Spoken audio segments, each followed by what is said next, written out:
IP का full form क्या होता है? तो सबसे ये आसान है, इसका फुल फॉर्म तो आप लोग जानते होंगे। कौन सा होता है आपका? इंक्लूसिव एजुकेशन होता है, या इंडिविजुअल एजुकेशन प्लान होता है, या इंटीग्रेटेड एजुकेशन पॉलिसी होता है, या इंटरनेशनल एजुकेशन प्लान होता है। तो इसका फुल फॉर्म क्या होता है आपका? Individualised education plan. ठीक, ये हो गया।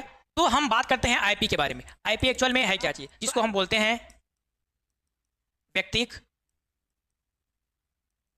शैक्षणिक कार्यक्रम।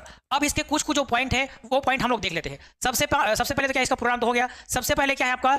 आईपी क्या है, उन चीजों को देखनी है। दूसरी क्या देखनी है? इसमें क्या शामिल है ये देखनी है। उसके बाद क्या देखने हैं? इसके कौन कौन से घटक हैं वो घटक देखने हैं। और क्या देखने हैं? इनके कौन कौन से जो चरण है वो चरण देखने हैं। और सबसे लास्ट में क्या है आपका? इसका जो उद्देश्य है, यानी कि ये किस उद्देश्य से कार्य करता है, उन चीजों के बारे में क्या करेंगे हम सविस्तार से चर्चा करेंगे। तो सबसे पहले आता है कौन सा आपका? ये क्या है, ये बात करते हैं। आईपी क्या है, उन चीजों के बारे में बात करते हैं। तो आईपी क्या है? तो आईपी एक प्रकार से इंडिविजुअलाइज्ड एजुकेशन क्या है आपका? प्रोग्राम है। इन चीजों को ध्यान रखना है।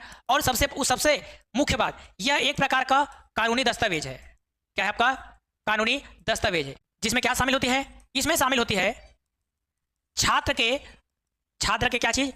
जो शैक्षिक जो आवश्यकताएं हैं, है ना, जो छात्र के क्या है, जो शैक्षिक आवश्यकताएं उनमें क्या होती हैं, अलग अलग जो उनकी जो आवश्यकता है, उन आवश्यकताओं को पूर्ति करने के लिए एक प्रकार का एक कार्यक्रम आयोजित किया जाता है। उस कार्यक्रम में जो बच्चे की कमियां हैं, उन कमियों को ध्यान में रखते हुए उनके हिसाब से उनके कार्य के आधार पर उनको वही शिक्षा प्रदान की जाती है। तो छात्र के शैक्षिक आवश्यकता के आधार पर उनके लिए विशेष जो शिक्षा है, क्या आपके जो विशेष शिक्षा है, उन विशेष शिक्षा पर क्या होते हैं, इसमें कार्य किया जाता है। ये हो गया। उसके बाद आता है एक प्रकार से ये क्या है आपके?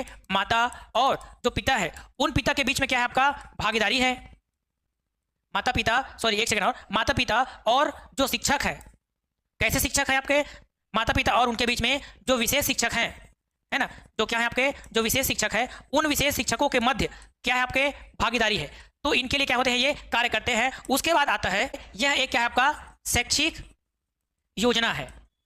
क्या है आपके? शैक्षिक योजना है। तो सबसे पहले क्या है आपका? जो आईपी क्या है, वो आईपी के बारे में आप लोग को ध्यान रखनी चाहिए। आईपी क्या है? तो यह एक प्रकार का कौन सा आपका? इंडिविजुअलाइज्ड एजुकेशन प्रोग्राम, या बोल सकते हैं आपका शैक्षिक योजना है। और क्या है आपका? एक प्रकार का कानूनी दस्तावेज है, जिस दस्तावेज में क्या होता है? छात्र का जो समस्त जो शैक्षिक आवश्यकताएं है, उन आवश्यकताओं के आधार पर एक विशेष जो पाठ्यक्रम तैयार किया जाता है। और पाठ्यक्रम बोलता हूं, उनके आधार पर एक प्रोग्राम या एक योजना तैयार की जाती है। और उनके शैक्षिक जो आवश्यकता है उनकी पूर्ति करने के लिए ये जो योजना है वो बनाए जाते हैं। और इनमें माता पिता और जो विशेष शिक्षक है, इनकी भागीदारी होती है। अब बात करते हैं